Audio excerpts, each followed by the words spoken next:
Assalamualaikum warahmatullahi wabarakatuh. Bismillahirrahmanirrahim. Alhamdulillahi rabbil alamin. Wabihi nasta'inu ala umurid dunya waddin. Wassalatu wassalamu ala ashrafil anbiya'i wal mursalin. Sayyidina Muhammadin wa ala alihi wa sahbihi ajma'in. Allahumma faqihna fid din wa 'allimna at-ta'wil amma ba'du. Qala an-nadhimu wa syarihu rahimahumallahu ta'ala wa nafa'ana bihima wa bi'ulumihima wa maddana bi asrarihima wa bikum fid dharaini amin. Bismillahirrahmanirrahim. Mari kita melanjutkan ngaji kitab Ruhul Mantiki, syarah atas kitab Sulam Al-Munawwarah. Sekarang kita memasuki pembahasan mengenai mabahithul alfal, yaitu pembahasan mengenai lafaz, terkait lafaz.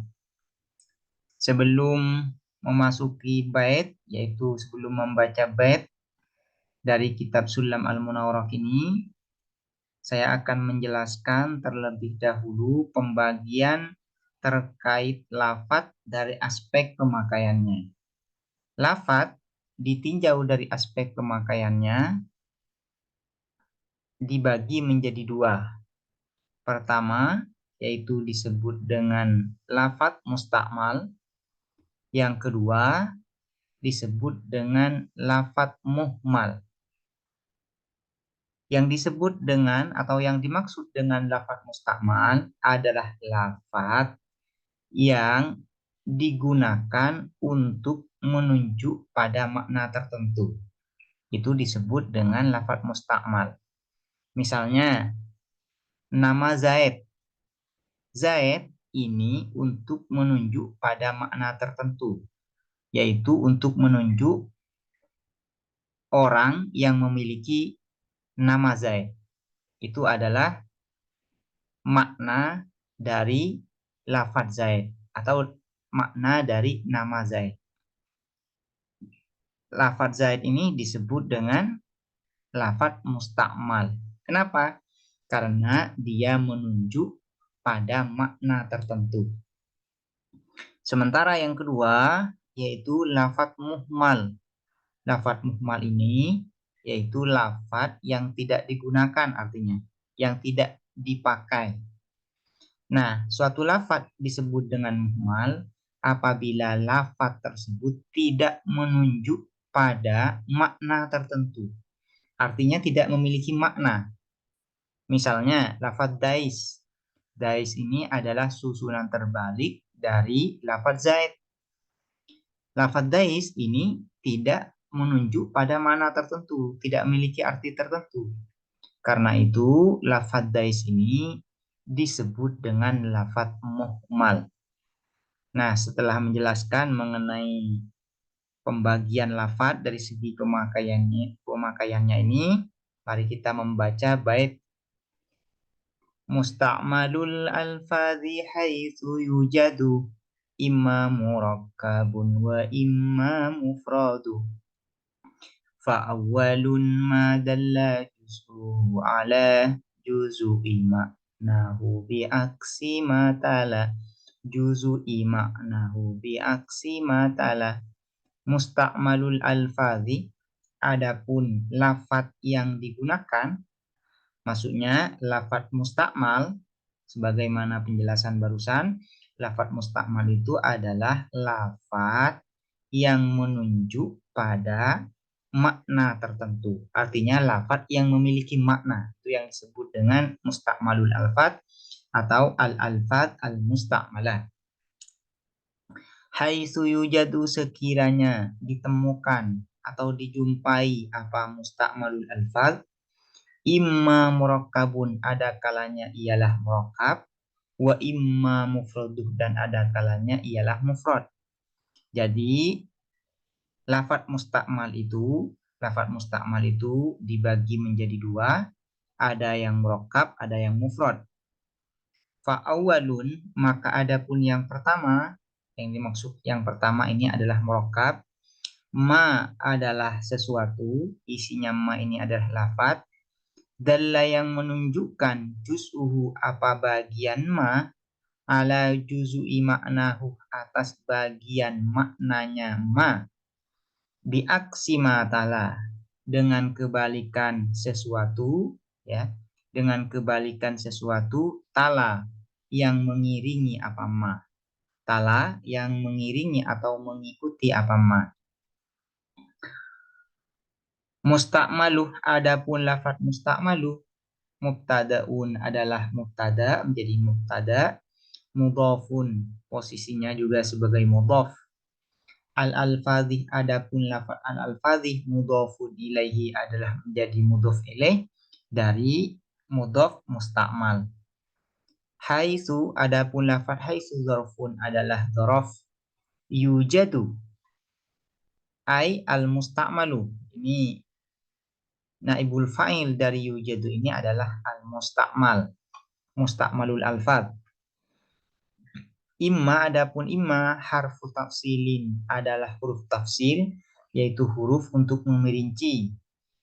Murakkabun, adapun lafadz murakkab, khabarul mubtada'i adalah khabar mubtada, yaitu yang menjadi mubtada di dalam bait ini adalah lafadz mustakmal.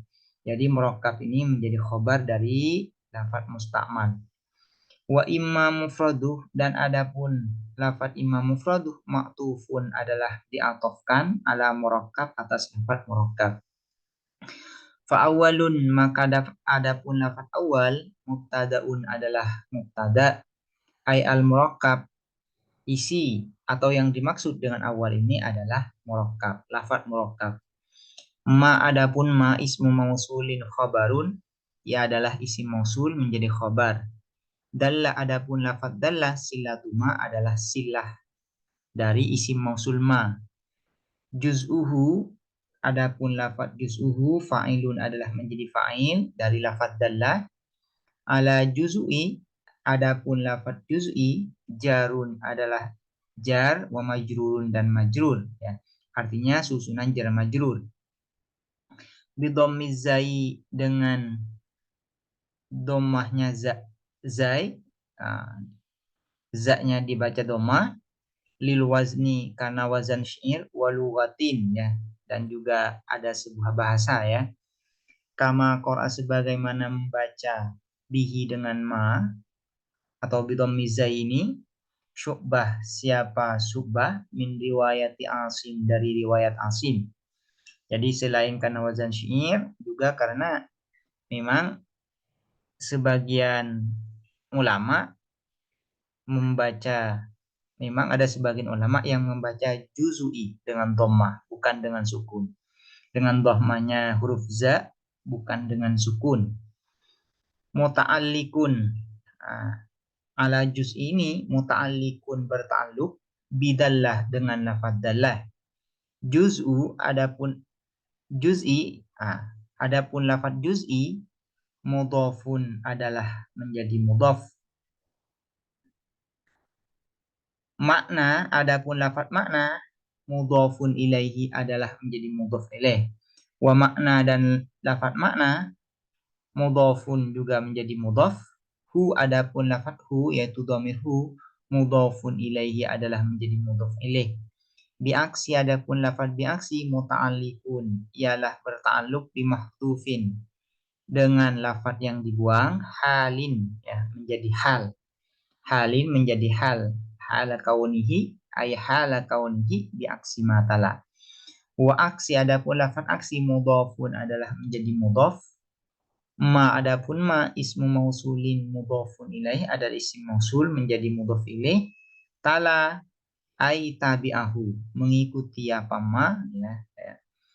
Tabi'ahu, mengikuti apa ma hu ya, terhadap ma yang awal atau awal ya. Qala syarihu, berkata siapa syarih? Berkata siapa syarih? Syara'ah, memulai an-nazim, siapa nazim?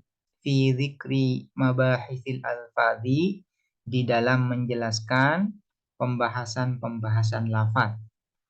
Fa'asyara maka memberikan isyarah siapa nazim ila anna lafza bahwa sesungguhnya apa lafaz ismani ialah dua bagian. Jadi lafaz itu ditinjau dari segi pemakaiannya ada dua. Pertama muhmal, ya, muhmalun disebut lafaz muhmal, kadais seperti lafaz dais. Muhmal ini adalah lafaz yang tidak memiliki makna seperti lafaz dais. Dais ini adalah susunan terbalik dari zaid. Ini dais ini tidak memiliki makna, tidak menunjuk pada suatu makna. Karena tidak memiliki makna, maka lafaz dais ini disebut dengan lafaz muhmal. Yang kedua, wa musta'malun. Dan lafaz musta'mal. Yang disebut dengan lafaz musta'mal adalah lafaz yang menunjuk pada suatu makna atau lafaz yang memiliki makna.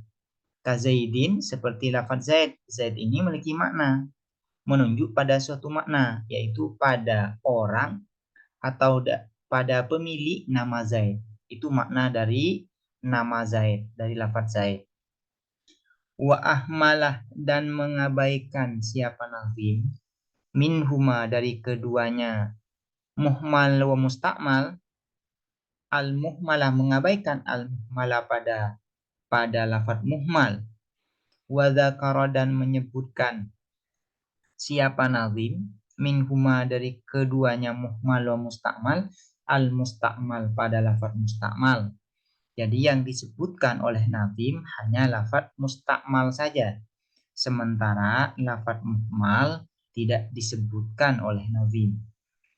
Fadzakara maka menyebutkan siapa nazim annal lafzul musta'malah bahwa sesungguhnya apa lafaz musta'mal kismani adalah dua bagian. Jadi pertama, lafaz itu dibagi menjadi dua, yaitu lafaz muhmal dan lafaz musta'mal. Kemudian yang musta'mal ini dibagi menjadi dua, yaitu murakkab, murakkabun, wa mufrad, yaitu lafaz murakkab dan mufrad. Apa yang dinamakan lafaz murakkab? Fal murakkabu maka adapun lafaz murakkab, huwa adapun murakkab, ma adalah sesuatu, isinya ma ini adalah lafaz, dalla yang menunjukkan juz'uhu apa bagian ma, ala juz'i maknahu atas bagian maknanya ma. Jadi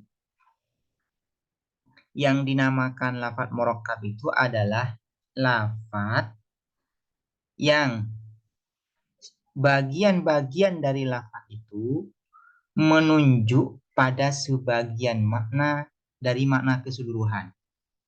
Misalnya ya, contohnya gini. Zaidun qaimun. Zaidun qaimun ini disebut dengan lafaz murakkab. Kenapa disebut dengan lafaz murakkab? Karena makna keseluruhan dari Zaidun qaimun adalah isbatul qiyam li Zaid, yaitu menetapkan berdiri pada Zaid. Itu makna keseluruhan dari Zaidun qaimun. Nah, makna keseluruhan ini masing-masing dibentuk oleh bagian lafadznya. Qiyam berdiri itu didapatkan dari lafadz qaimun. Sementara Zaid didapatkan dari lafadz Zaid.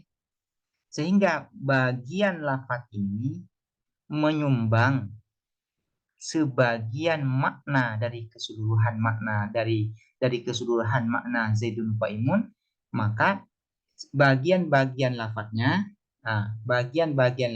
menyumbang sebagian maknanya.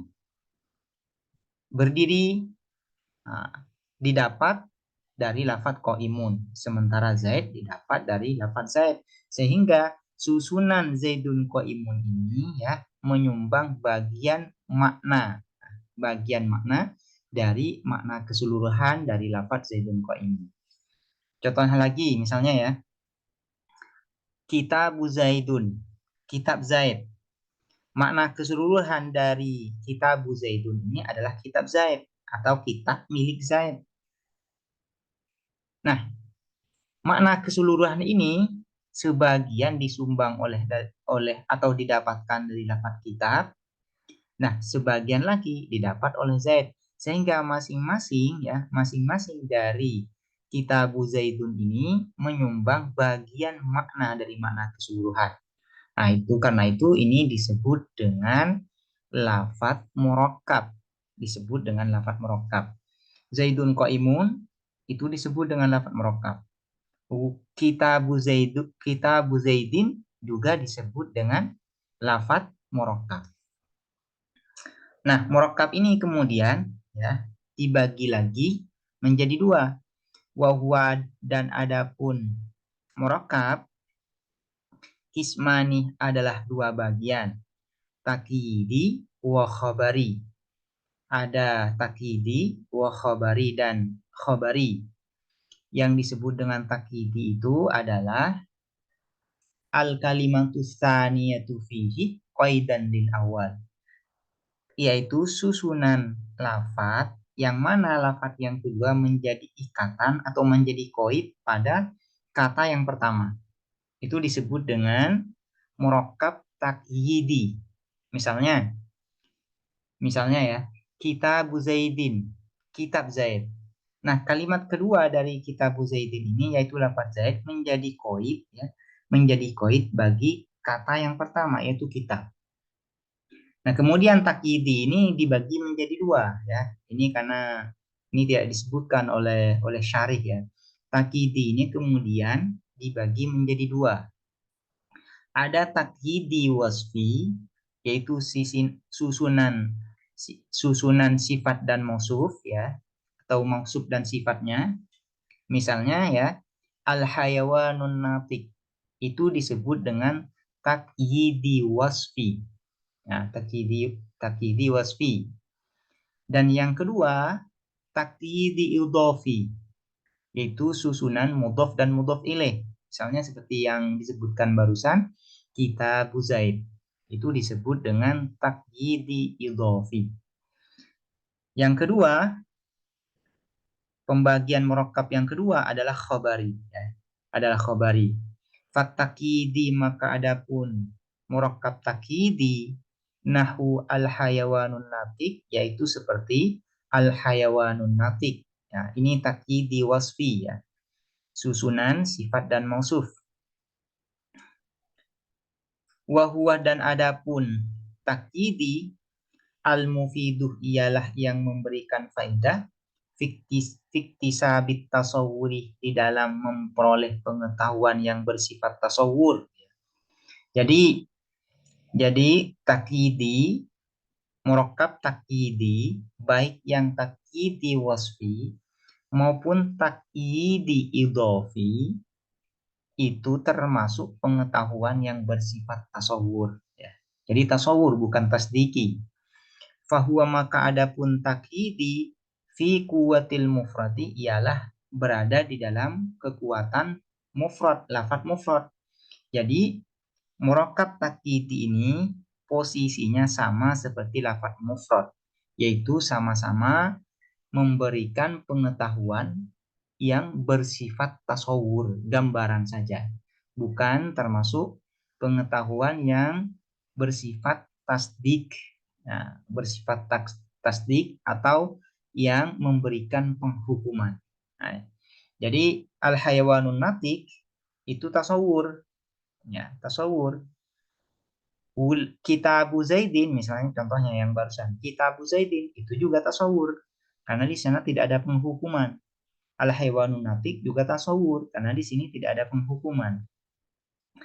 Wal khabari dan adapun khabari murakkab khabari nahu zaidun qaimun yaitu seperti lafaz zaidun qaimun. Nah, kalau khabari murakkab khabari itu al-mufid fiktisabit tasdik yaitu ya yang memberikan faidah pengetahuan yang bersifat tasdik. Karena di sini Zaidun Qaimun ini ada penghukuman, yaitu menghukumi Zaid dengan qiyam, dengan berdiri. Karena ada penghukuman ini maka ini disebut dengan tasdik.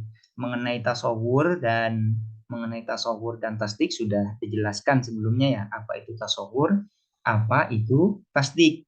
Nah, sekarang hanya ingin memerinci lafadz mana saja yang termasuk tasawur dan tasdik. Yang termasuk tasawur itu lafadz mufrad, itu pasti ya. Lafadz mufrad itu masuk tasawur. Dan yang kedua, murakkab, tapi murakkab nakis. Murakkab nakis. Murakkab nakis akan saya perjelas dulu ya. Murakkab secara umum itu dibagi dua. Ada yang disebut dengan murakkab tam, ada yang disebut dengan murakkab nakis. Nah, murakkab nakis semuanya masuk tasawur. Murakkab nakis ini kemudian dibagi menjadi dua. Ada yang takyidi, ada yang ghairu takyidi. Yang takyidi yaitu dibagi dua, yaitu ada yang takyidi wasfi, ada yang takyidi idhofi. Dan yang ghairu takyidi maksudnya ghairu takyidi ini adalah susunan lafadz yang terdiri dari kalimat isim dan kalimat huruf. Misalnya al-dhahabu ila, hanya itu saja. Pergi ke, itu disebut dengan murakkab ghairu takyidi ya. Murakkab ghairu takyidi. Nah, semua bagian dari murakkab nakis itu semuanya masuk tasawur, semuanya. Baik yang takyidi wasfi, takyidi idhofi maupun yang ghairu takyidi itu masuk pengetahuan yang bersifat tasawur. Kemudian murakkab yang kedua yaitu murakkab tam. Murakkab tam itu kemudian dibagi lagi menjadi dua. Ada murakkab tam khobari, ada murakkab tam insya'i. Nah, murakkab tam ini yang termasuk tasawur yaitu yang murakkab tam insya'i. Murakkab tam insya'i itu masuk tasawur, masuk tasawur. Kenapa? Karena di sana tidak ada penghukuman. Di dalam murakkab tam insya'i tidak ada penghukuman. Nah, sementara murakkab tam khobari, nah, itu masuk tasdik. Masuk tasdik. Misalnya ya, murakkab tam khobari ini seperti Zaidun qaimun. Nah, ini masuk tasdik. Disebut dengan tasdik. Jadi yang tasdik itu, yang masuk pengetahuan yang bersifat tasdik itu hanya ada satu, yaitu murakkab tam khobari. Sementara sisanya masuk pengetahuan yang bersifat tasawur atau tasawur lebih mudahnya masuk tasawur. Ini secara rincian ya, rincian dari pembahasan sebelumnya mengenai tasawur dan tasdik. Wal mufradu, sekarang setelah selesai membahas mengenai murakkab, lawan dari murakkab itu adalah mufrad. Tapi di sini bukan mufrad seperti yang kita kenal di dalam ilmu nahwu yang lawannya adalah tasnya dan jamak ya. Mufrad di sini adalah lawannya adalah murakkab. Wal mufradu, apa yang dimaksud dengan mufrad? Wal mufradu dan adapun mufrad, huwa adapun mufrad, ma adalah lafaz, la yadullu yang tidak menunjukkan, juz'uhu apa bagian ma, bagian lafaz, ala juz'i maknahu atas bagian makna, maknanya ma, atas bagian maknanya ma. Kazaidin seperti lafaz Zaid. Makna dari lafaz Zaid adalah pemilik dari nama Zaid. Itu orang yang memiliki nama Zaid, itu adalah makna dari lafaz Zaid. Nah, makna lafaz Zaid ini ya, makna lafaz Zaid ini didapat dari keseluruhan lafaz Zaid ini ya, atau huruf Zaid ini, huruf Zaid, iya, dal. Nah, masing-masing dari Zai, Iya, dan Dal ya, ini tidak menunjuk pada bagian makna dari pemilik nama Zaid, tidak ya. Nah, justru keseluruhan dari huruf Zaiyah ini yang menunjuk pada makna pada makna Zaid atau yang menunjuk pada orang yang memiliki nama Zaid. Nah, ini makna Zaid ini tidak didapatkan dari za, dari iya, dari dalnya. Misalnya juga waqama dan koma. Koma ini maknanya adalah berdiri. Nah, makna berdiri ini tidak didapatkan, tidak disumbang dari kof, dari alif, dari mim. Masing-masing dari huruf ini menyumbang ah, tidak menyumbang satu bagian makna dari makna keseluruhan dari lafadz koma. Itu yang dimaksud dengan mufrad. Begitu juga dengan hal. Misalnya juga Abdullah. Lafadz Abdullah di dalam ilmu mantik itu disebut dengan mufrad. Kenapa disebut dengan mufrad? Karena lafadz Abdullah ini adalah nama bagi seseorang yang bernama Abdullah. Makna dari lafadz Abdullah ini adalah orang yang bernama Abdullah atau pemilik nama Abdullah. Nah, makna lafadz Abdullah ini tidak didapat dari Abdu dan Allah, tidak. Justru keseluruhannya ini, ya. Keseluruhan dari lafadz Abdullah ini yang memberikan makna dari lafadz Abdullah. Nih, biar jelas sebenarnya ini harus dikasih contoh ya dengan cara ditulis. Namun hanya memberikan gambaran saja di sini ya. Jadi yang dimaksud dengan lafadz mufrad itu kebalikan ya, yang kebalikan dari lafadz murakkab. Apabila lafadz murakkab itu adalah bagian pembentuknya ya, menyumbang sebagian makna dari makna keseluruhan, maka kalau mufrad bagian pembentuk dari lafadz itu tidak menyumbang ya bagian makna dari makna keseluruhan.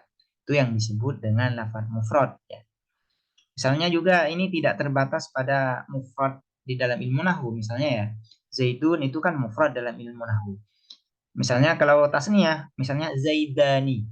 Kalau jamak Zaiduna, itu semuanya disebut dengan mufrad di dalam ilmu mantik. Ya.